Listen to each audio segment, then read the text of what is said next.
इस दास को क्रोथा कांड के झूठे केस में जेल में कुछ समय व्यतीत करना पड़ा।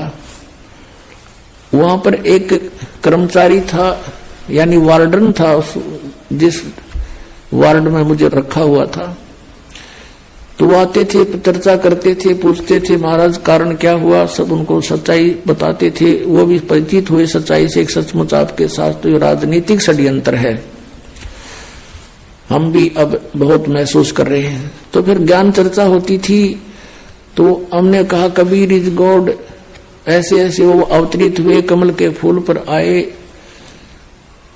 तो उससे पहले वही वार्डन, वो पुलिस वाला कह रहा था, 2 दिन पहले चर्चा चल रही थी, कहने लगे जी हमारा एक मित्र है पुलिस वाला, उसके घर पे एक बथुआ है। बथुए का पौधा आपने देखा होगा, 1.5-2 फुट का होता मैक्सिमम, हमने तो इससे बड़ा देखा नहीं था। वो बता रहा कि बथुए का पौधा 10 फुट ऊंचा है, 10-11 फुट, और नीचे से उसका पेड़ जो है तना लगभग 3-4 इंच मोटा है, और वो सदाबहार है, यानी पूरे वर्ष वो हरा भरा रहता है, उसके पत्तों का साग बनाकर खाया जाता है। अब हमने तो अविश्वास हुआ नहीं, होगा, हो सकता, कोई बड़ी बात नहीं। अब फिर एक दिन ये चर्चा चली जब इस दास के साथ के भाई परमात्मा कमल के फूल पर आकर विराजमान हुए, तो यहां आकर वो अड़ गया न, बोला जी यह बात नहीं समझ में आती आपकी, और सारी मान लेंगे, लेकिन कमल के फूल पर बालक कैसे रुक सकता है, वो तो बिल्कुल पत्ते से होते हैं।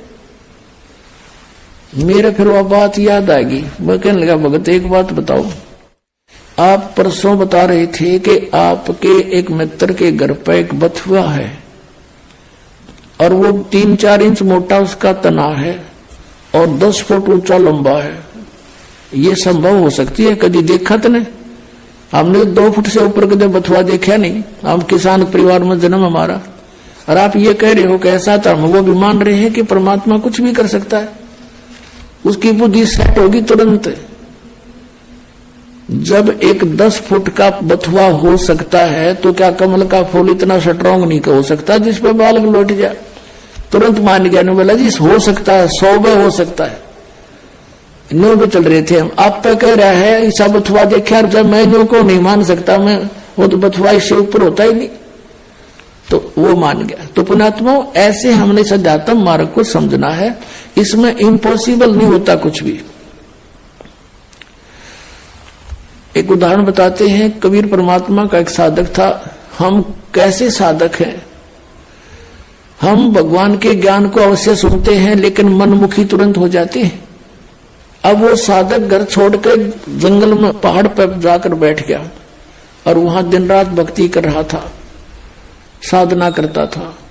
एक दिन वो क्या करता था, वहां से नीचे उतर कर आता था, एक सरोवर था नीचे, थोड़ा पहाड़ से नीचे की तरफ, पहाड़ी पर ही था, बना हुआ था, लेकिन वो और ऊंची पहाड़ी पर रहता था। वहां आकर स्नान करता था और जल भर ले जाता था अपना करमंडल में। एक दिन वो बीमार हो गया, इतना असहाय हो गया कि वो स्नान करने मुंह धो नहीं सकता था, और मुंह धोए बिना वो भगवान नहीं बच सकता था। इस तरह की अपनी अटकल बना रहा था। तो वो रोने लग गया बहुत बुरी तरह, है भगवान मैं मुंह धोऊंगा कैसे, मुंह धो नहीं सकता, आपको याद कैसे करूंगा, ऐसी तरफ कर रहा था।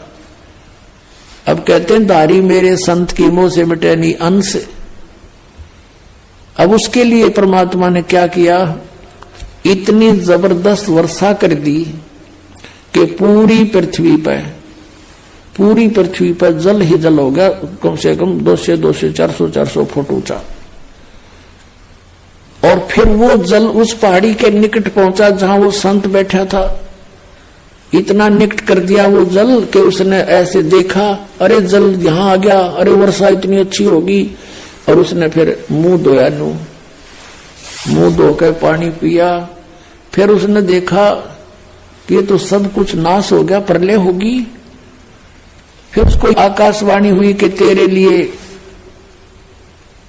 ये करना पड़ा मुझे।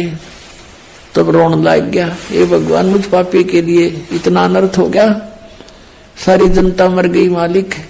कहते उसी एक्शन एज इट इज कर दिया, जो का तू एज इट इज, जैसे जो जहां काम कर रहा था एज इट इज कलम पकड़ी तो कलम में पकड़ा बैठा वहां पर। तो यहाँ के बारे में कहते हैं मौला थल से जल करे और जल से थल कर देत, साहेब तेरी साहेबी अब श्याम कहूं अक्सवेत।